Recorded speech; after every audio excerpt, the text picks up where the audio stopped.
3, 2, 1. Ladies and gentlemen, it's the Nittany No Huddle Podcast.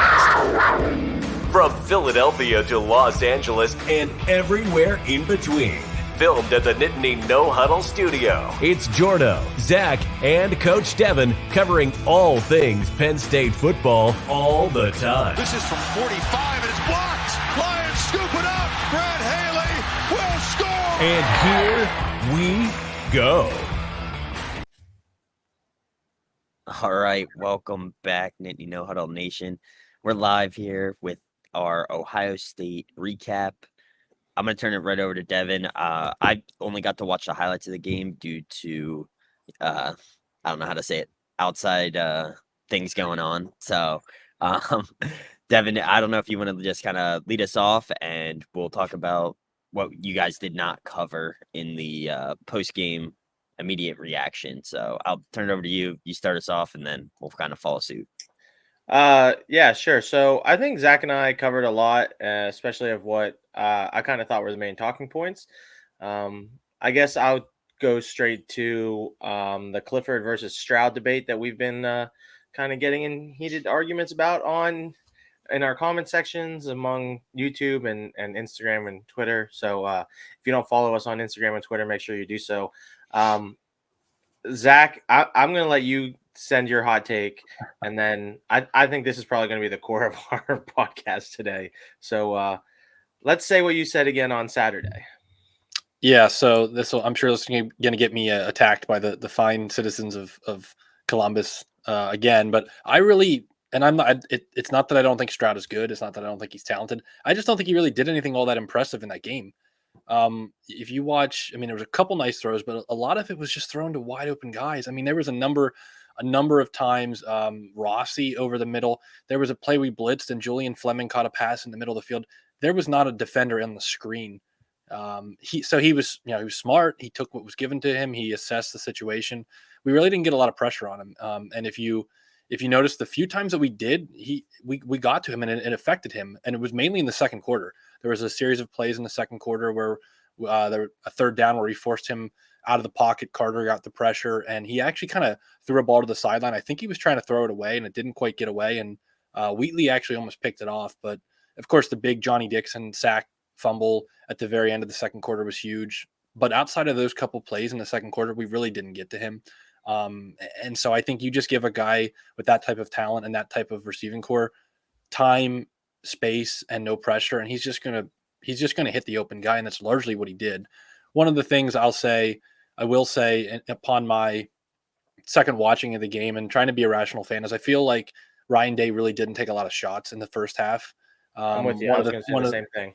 One of the things the Ohio State fans were all clamoring about is that, Penn State only stuck around because Ryan Day was way too conservative. And I think, a lot of coaches are that way. Big road game environment. You want to sort of, it's like a boxing match, and you want to throw some jabs early on. You want to assess the defense, and then you come back to some things that you see earlier in the game. And I think that's what they did. Obviously, in the second half, they started to take some more shots. So in no way am I saying CJ Stroud is garbage or not any good, but I just don't think he was forced to do anything crazy, because we kind of, in way too many crucial moments, we left guys just wide open. Or I continue to go back to the 3rd and 10, 5:03 left in the fourth quarter. Penn State's down 30-24. We've got 7 guys lined up, standing up all around the line of scrimmage, clearly blitzing, and all of our defenders are lined up like 12 yards off the ball. They throw a simple slant route, pitch and catch to Marvin Harrison that the two of us could have completed. And Joey Porter comes up, doesn't make the tackle. Harrison has a full head of steam and falls down for a first down. And again, it's hard to fault with the defense. It's hard to take fault with Manny Diaz, but that just was a huge it's just way too easy. It's way too easy. I feel too easy for CJ Stroud. And with all the talk of the secondary that we didn't play a lot of man. I felt like we didn't play enough man. I'll put it that way. Yeah, I'm totally with you, Zach. Jordan would love to hear your thoughts too. To me, I think that the biggest discrepancy I saw, and it's been the story for the Franklin era, and we've talked about this probably more than we probably should have on every other podcast, was just the disparity between offensive line and defensive line. And Ohio State's offensive line is what won them that game, in my opinion. Sure, we'll get to defense, and JTT really turned it all around on defense. But the reason that Ohio State's offense looked so good is because CJ Stroud had all day to throw it, especially in the second half. Now, we did do a really good job of run defense, and we talked about that. And I forget, I think it's the sixth time this year out of our 8 games where we held an opponent under 100 yards. It's a pretty good accomplishment. I know we have played nobody and nobody junior for 2 of them, but to hold Ohio State under 100 yards is a really big accomplishment. Now, can we get some pressure on CJ Stroud? And I think that game's totally different. And we talked a lot about our speed rushers and the type of guys that we have, like Chop Robinson, and we should be able to get that pressure on the quarterback because of the speed that James Franklin loves to recruit. So I think that was a little disheartening to me. I know, Zach, you sent a pretty crazy picture to our group chat about just the size discrepancy between Ohio State's right tackle and Chop Robinson, and it looks like a grown man going against one of us, and it looks insane. So I think that really stands out to me. Well, maybe not you, Jordan. I know you're pretty big, but yeah. But I think that's what really sold me on the difference between Ohio State and Penn State. And we've said that Penn State is the 3rd best team in the 10. I think there's a pretty decent sized gap to the 4th best team right now. Obviously, some teams are going through some stuff. Maybe Illinois is right there with them, and then everybody else. But that gap to Ohio State and Michigan is just it feels almost bigger than ever, even though we probably could have and should have won this game on Saturday. Jordo? Yeah, I think you hit all the points I was going to talk about. I haven't had a chance to do the full rewatch yet. So, but the biggest thing I saw is, like you said, just multiple receivers wide open. And I don't know if that's a scheme thing, if our defense secondary wasn't as good as we thought. So that's kind of where I was thinking on that. But yeah, Ohio State, they looked vulnerable, to be honest. And I get it's a road game, Big Ten matchup. But I think the Ohio State fans have a little bit of blinders on and maybe don't want to hear that they're the 2nd best team in the Big Ten right now. So Yeah, if I don't mean to cut you off, Jordan, but Devin made a great comment about the running game, and football is about more than just stats, right? But if you're an Ohio State fan and you watched Penn State versus Michigan, and then you watched Ohio State versus Penn State, if you're an Ohio State fan and you don't come away from that thinking, I don't know, and I don't know if we're good enough at the line of scrimmage. If you're not at least asking that question, I feel like you're just being a homer, right? I think Ohio State's pass blocking, their pass protection, Devin was all over it. They were really good. But the inability to move Penn State around up front from a run game standpoint has to be scary to Ohio State a little bit. I know Mayan Williams got hurt, but we were told last year Travion Henderson was like the greatest thing in the history of the world. So if you're Ohio State, you feel like they've got to have 5 stars on the bench that they could put out there and run the ball. So to watch Michigan run for 400 yards on Penn State, and then to see Ohio State just really not be able to move Penn State around, that's got to be a little concerning. And conversely, on the other side, looking at it from the other perspective as well, Penn State run game against Michigan did absolutely nothing. And while we certainly didn't carve Ohio State up on the ground, we had a very competent run game. I was very pleased. I mean, again, they might look at it and say 26 carries for 121 yards. I think Allen and Singleton combined for. That's not going to blow anybody away. But every Penn State fan in the universe would have taken that going into that game and said, yeah, that's not a bad showing from our run game. That'll give us a chance, right? Give us a little bit of balance. So, I mean, I know, again, we're going to hear about it in the comments, I'm sure, if our Ohio State folks are sticking with us, but we're not saying that Ohio State stinks. We're saying for an Ohio State program whose expectation is to win the national title and to be the best team in the country and the best team in the Big Ten, there's a bit more chinks in the armor than I think you would normally expect. And that's not me as a Penn State fan, Ohio State homer saying that. That's just me kind of assessing what I saw from Ohio State compared to Michigan and compared to Ohio State teams of the past. And we'll see. We'll see how it shakes up. We could be completely wrong, and maybe Michigan played their absolute A game against Penn State, and Ohio State played their worst game of the season, or whatever some of the folks were saying. But we'll see. I also think when assessing college football, like anything, it's important to, kind of take it as a whole. As you always say when we're doing our top 25, your whole, what do you say, line of work or whatever? Body of work, or Body of work, yeah. So, I mean, it is one game. It's a tough environment. We tout ourselves as the hardest place in college football to play. So, I think there are certain variables that go in there. Do I think Ohio State could still win the national title? Yeah, probably. Because is anybody been, not vulnerable? Not really. So, I think I see where Ohio State fans may think we're being salty after a big loss, but I really don't think you guys said anything that was that wild. That's why I was kind of like taken back. And if anything, busted out my Twitter fingers, If anything, I think we would have caught a lot of flack for Penn State fans for being too defeatist, and seeing some positives immediately after. I mean, I wasn't ready to like jump off a bridge after that game, as painful as that fourth quarter was, because I think there was a lot of positives.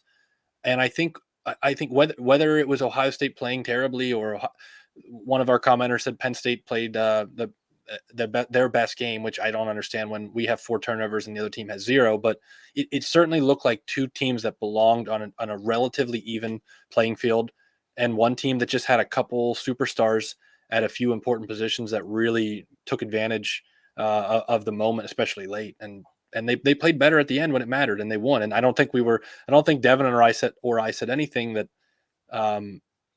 seemed to take away from that. I think there needs to be some recognition that it was a dogfight for 3.5 quarters. Yeah, I'm with you, Yeah. Jordan. Don't mean to cut you off, but out of the 3 of us, I've probably been the highest on Ohio State all year, so I think I should chime in here. I still think that Ohio State's win on Saturday is equally as impressive as Michigan's win. Maybe that's a hot take, but I think because Ohio State went into Beaver Stadium and won on the road, I think, and like you said, Zach, forced 4 turnovers, regardless of whose fault they are. I mean, we've said that it's not really Clifford's fault. Most of 3 out of the 4, I would say, are not really Clifford's fault, which to me makes it even more impressive that Ohio State got those 3 turnovers, because you're forcing turnovers against a decent Penn State team. A team that doesn't typically turn the ball over. Right. And then all season hasn't really turned it over. So I think that Ohio State is still really good. I truly believe that. But it's like you said, Zach, is that if you're going to say that Ohio State is the best team in the nation now, you have to give Penn State credit for being one of the next tier of best teams in the nation, and they're not. Penn State is a 15th to 20th place team, I think, overall, with a chance to sneak up towards the top 10 as the season progresses. So, and we'll get into this in our preview stuff, but I moved Ohio State down because I don't think that on a neutral field, Ohio State beats some of the SEC teams, and if they can't run the ball the way that if they do run the ball the way they did, meaning they can't run the ball against Michigan, Michigan is too good to stop Michigan is too good to allow Ohio State to do the things that they did really well on Saturday. I think Michigan's defense is just that good that CJ Stroud's not going to have time to sit back there and just pick teams apart, because Michigan's defensive ends are so good. So is Ohio State vulnerable? Absolutely. I no longer think that Ohio State's the best team in the nation, but I think we're all in agreement that Ohio State going into Beaver Stadium, that's a huge win. It's one of the hardest places to play in the nation, and I'm curious if that game was in the shoe, does Penn State even have a chance? And I don't know that answer. So I think that's kind of where I'm at with everything. I think that's a pretty fair assessment too, Devin. I think I've been hard on Ohio State this year. I've all the 3 here. I've probably been the most down on them. But I think you hit it. I know some Ohio State fans are going to be like, oh, we still rushed for 100 yards. How can you say like we didn't run the ball effectively. It did not feel like they were running the ball effectively, and because they weren't. And they had a 41-yard touchdown run. You take that away. I mean, obviously, we always say like you can't just go away the good plays. Right. It happened, but all of the other runs happened too. Yeah. Right. All the other runs. I mean, Travion Henderson, take away the one big play, and there's 15 carries that resulted in 37 yards. So we're not saying the other run didn't happen, but we're saying you ran the ball 15 times and barely got over 2 yards a carry over those 15. That's a problem. And I think if you're an Ohio State fan that wants to win the national title, how would you not say, yeah, that's not, especially again, Devin and I talked about in the recap, they had problems against Iowa, right? And we know Iowa is a pretty good defensive team, but that's 2 games in a row now where you've played some competent defenses that don't even raise to the caliber, I think, of a Michigan defense. So all I'm saying is I'm not saying, sound the alarm and call off the season. Cancel the season. I think if you're Ohio State, that's an area where you say we these next couple of weeks, we really got to shore that up and really improve that. Yeah, and I think people online they've never watched us before, so they probably just thought, oh, these guys just came on to, say Ohio State's not as good because they, got their butts kicked all day. But I think we've assessed Ohio State, and if you want to be the national champions, like you need to play not flawless, but you need to play all 4 quarters, And I think I will say in Ohio State's defense, they really haven't played anybody until Penn State, and they started the season playing a team that everyone thought was, well, nobody here thought was top 5, but Notre Dame was ranked number 5, right? They've played Michigan State, who was they went to a New Year's Six Bowl last year.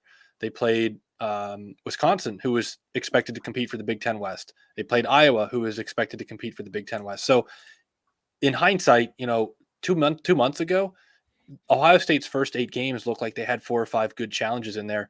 The way it turned out, they had a challenge from a Notre Dame team that really isn't that good. And then they had a pretty solid win on the road in Beaver Stadium. So it's one of those seasons where for them, it all kind of came down to win in Beaver Stadium and then win at home against Michigan. So their schedule, you can't really control that. A bunch of the teams they were supposed to play that who were expected to be solid really didn't have very good seasons.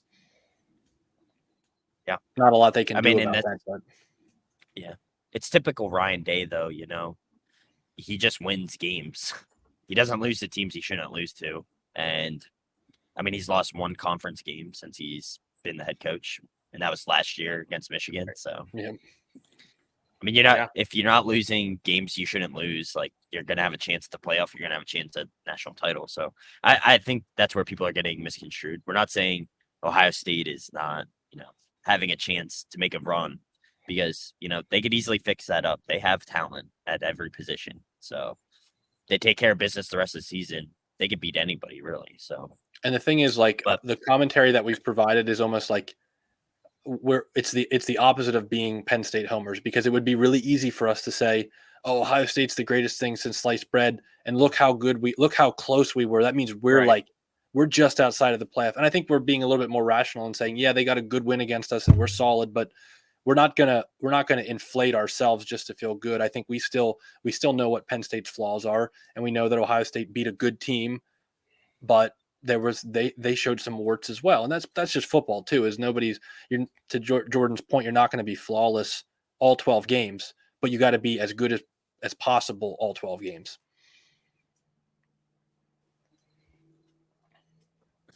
Yeah, I think that's pretty much all I have, unless you guys want to talk about anything else before we move on. Yeah, Zach, I'd love to hear Zach's talks. I'm trying to type up this banner here for us. But Zach, here's the quote from Emmanuel Acho. I'm sorry, from Fox Sports. I know I said his name wrong. I always say it wrong. He said, I think you got it. December 6, 2009 was the greatest college football game I had ever seen by a defender, Ndamukong Suh, which was against Texas. Today, meaning Saturday, I saw a better game by JT Tuimoloau of Ohio State. Yeah, horns down.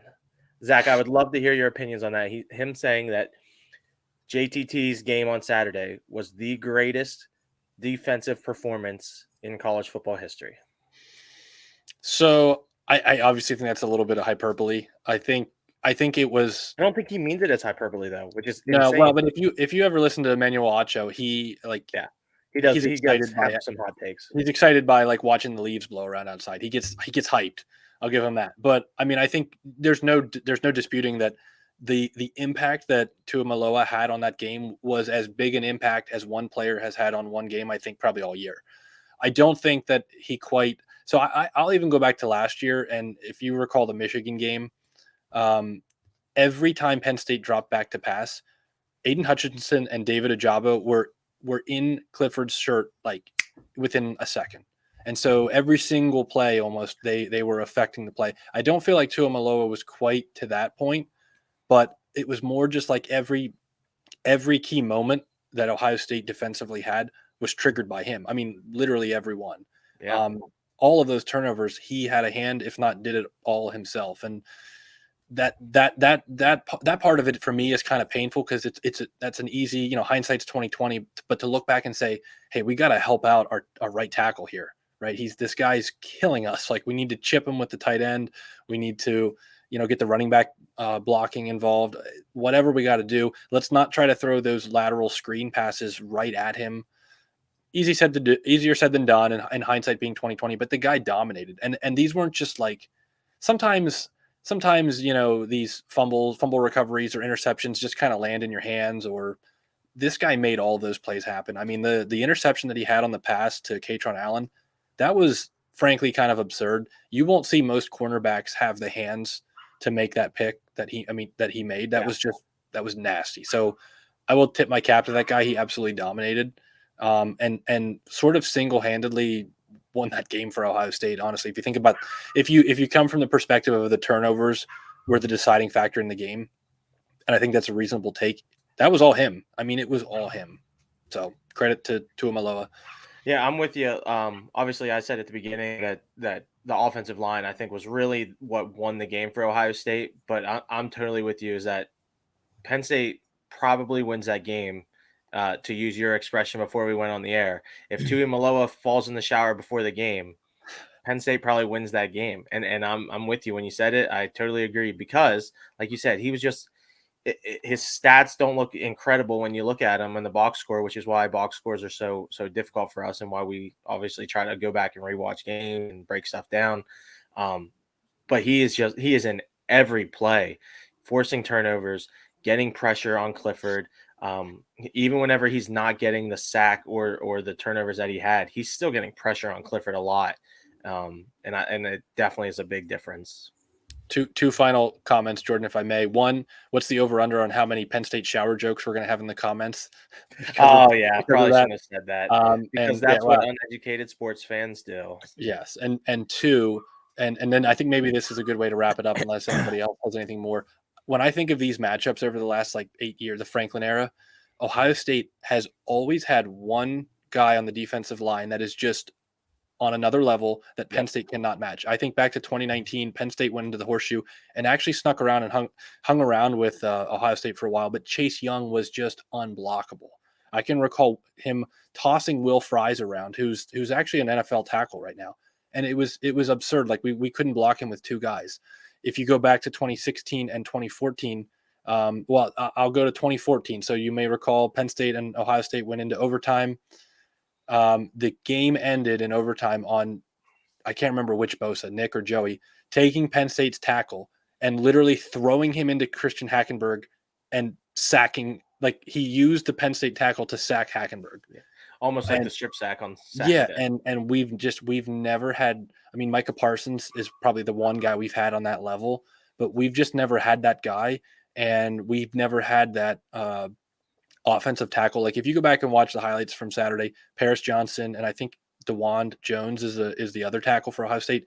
They're built like the mountain from Game of Thrones. They're just massive, and you see, I like Chop Robinson. I like some of the guys we have, but they are not the same size as those tackles. And offensive tackle, defensive end, I think that is probably the last remaining area where Ohio State is just on another level with Penn State. I think skill position wise, we're close. I think the The secondary this year is probably there, but offensive tackle and defensive end, you can't fake those positions if you don't have big, strong, fast guys and the other team does.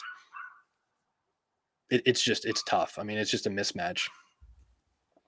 Yeah.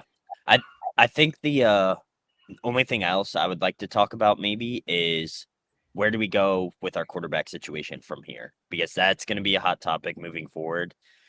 Part of me is like, all right, I said it earlier. If we lose 2 games, time to move to Allar. But do we really want to risk Allar getting hurt just for some game experience in a season where Clifford is still performing fine and we could still win, 10 games? Is that what we want to do? So I'll turn it over to Devin. So we'll get the Allar side, and I'll see if Zach has switched sides. Maybe, I don't know. Yeah. So here's the thing. We're pretty heavy favorites, I think, the rest of the way on our schedule with Indiana, Maryland, Michigan State, and Rutgers. Right? Is that the 4? Am I right with that? Those 4 games. So we should be heavy favorites in all 4 of those games, especially this Saturday. I didn't look at the line yet. I know that's Zach's area of expertise. But I would assume we're probably 8 to 10 point favorites on Saturday. You're muted, Zach. Sorry, I muted you, Zach. Yeah, I think it's around 14 right now. Oh, see, so it's even higher than I would have thought. But anyways, I think that it's just time. Like Sean Clifford, I think is a great dude. I think he's a great guy who pours everything he has into Penn State football.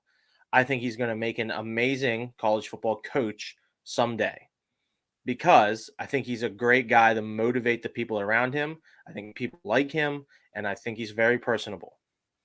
But my goal as a Penn State fan is to win a national championship someday. And I think that we could, with the pieces we have that are underclassmen, I feel like in 3 years, we can compete with Michigan and Ohio State. And with the recruiting class we're coming in next year, I think we can compete for a Big Ten and a national championship in 3 years. I don't think that you should ever not play somebody for the risk of getting hurt. Football is a very dangerous sport. If you are afraid to get hurt, or if you're afraid that someone you're going to play is going to get hurt, then football is probably not a sport for you. They have tennis and they have golf that are out there for you. But Drew Allar, I think, gives us the best chance to win a national championship in 3 years. So why would you not try to start him and get him game-like reps, meaningful game reps against 4 crappy teams whenever nothing really matters at this point? I said it at the beginning of the year. Do I really care if we go 10-2 or 9-3? Not really. And I think that even if we were to stumble on one of these games out of the rest of the season, which I said we would do with Sean Clifford, so if we do it with Drew Allar, it wouldn't really surprise me. That doesn't really matter to me. I mean, sure, is it great to go to a New Year's Six bowl game? Yeah, I think that's a big deal. But at the end of the day, does it really matter to me what bowl game we go to? Not really. I mean, if we're not in the college football playoffs, I don't really care. So let's start Drew Allar. Let's get him some game reps. Or at the very least, let's go to this 2 quarterback system. I hate 2 quarterback systems, but why not? Like, what do we have to lose? Because we need him to be ready. And if something happens, I still think Bo Prabula is really good. And I don't know what his plan is if he's just that big of a Penn Stater. Listening to him last year in interviews with Central York and all that stuff, he sounds like he's a diehard Penn State guy and that he wanted to win the starting job, but if he didn't, he was still stay and fight. So if he's still there, then it gives even more reason for Drew Allar to play. Because like you said, Jordan, if something happens, he gets dinged up, I think Bo Prabula is really, really good. And at least this year, we still have Vayu, who has proven that he's not anything to be ashamed of. I hope Vayu transfers somewhere in like the MAC or the ACC or something like that. Notice I compared those 2 together because I think that he could be really successful there. He's not going to beat out Drew Allar at this point. So to summarize, start Drew Allar, because it is time. We have 4 games to get him ready for next season, and 4 games that we should win either way. So why not? Yeah, Zach, I'll talk real quick before I turn it over to Zach. I think I'm turning the page, and I think Drew Allar should start. My worry, or maybe not start, but I like the idea of 2 quarterback system because it kind of lets you blend him into the starter. So it gives you a chance to not throw him to the wolves right away and let But him it's get Indiana. some meaningful reps. That's not really We've wolves. lost Indiana It's before. it's like Chihuahuas. Some Yeah. little puppy dogs. Yeah. I mean, I don't know. I get what you're saying, though. I just but I think getting Aller some meaningful reps and building that, rapport with his receivers, and because I don't know who all we're keeping next year. I think Tinsley's leaving, right? Yeah. So, but I think everyone he'll else still is have back the though, isn't Washington a junior? Yeah. And he's not good enough to get drafted. Washington So should be back. Yeah. Part of it you just never know right. anymore, but Yeah. So I just think it's maybe time to let Aller take over, and I mean, Clifford, thank you for your service, but I think it's time to move on. I still think he's a great dude, and I wouldn't be upset if he plays the rest of the games, but I think if we're not going to make the college football playoff, which I don't think we're going to make it with 2 losses, what's the point? Like you said. So, Zach, what you got? yeah, so I mean, I'm at the point where and I think I've said this throughout that, like, once you get that second loss, I'm going to be less upset with whatever direction they go, because I think until you get that second loss, because you play in the Big Ten East, literally everything is on the table. Not that I think we were going to win the national championship if we had hung on and beat Ohio State, but theoretically it's still possible, right? So anything other than doing everything you can and playing the players that you think will put you in the best position to win every game, that's what you have to do. And I think whatever they do going forward, you still have to kind of keep that in mind.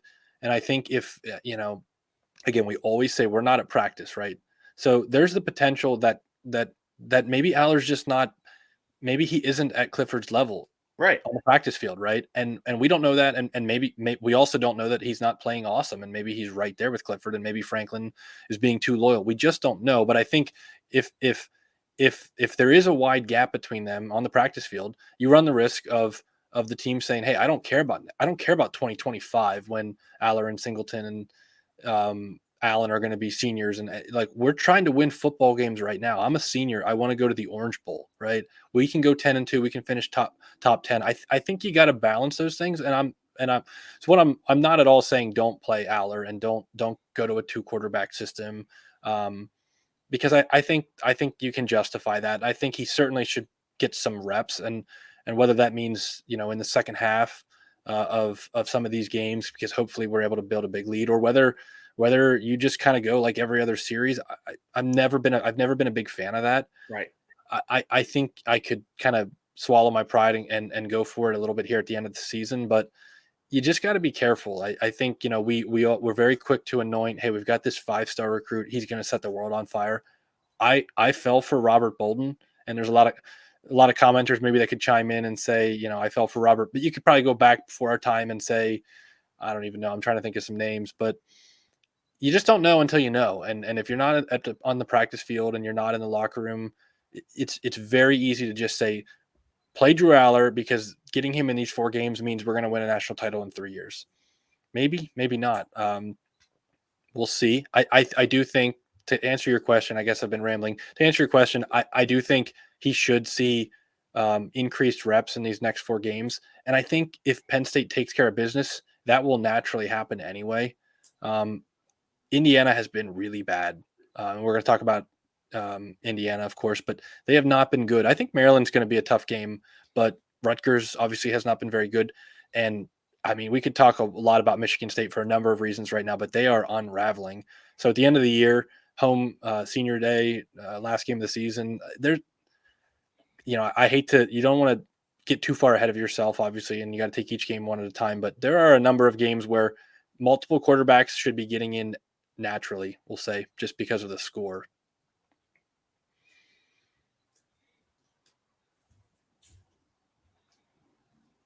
Sorry, I muted myself. Yeah, I think you hit the nail on the head. I really don't have anything else to say moving forward, so that's all I got. Feel pretty good about it. So, All right. I guess that's a wrap for Ohio State week, and we'll see you guys for the next one. Thanks for watching the Nittany No Huddle podcast. Check us out on Instagram, YouTube, and Facebook. Podcasts are posted weekly on YouTube, Spotify, and Apple Podcasts. Make sure to like and subscribe so you never miss one of our new shows.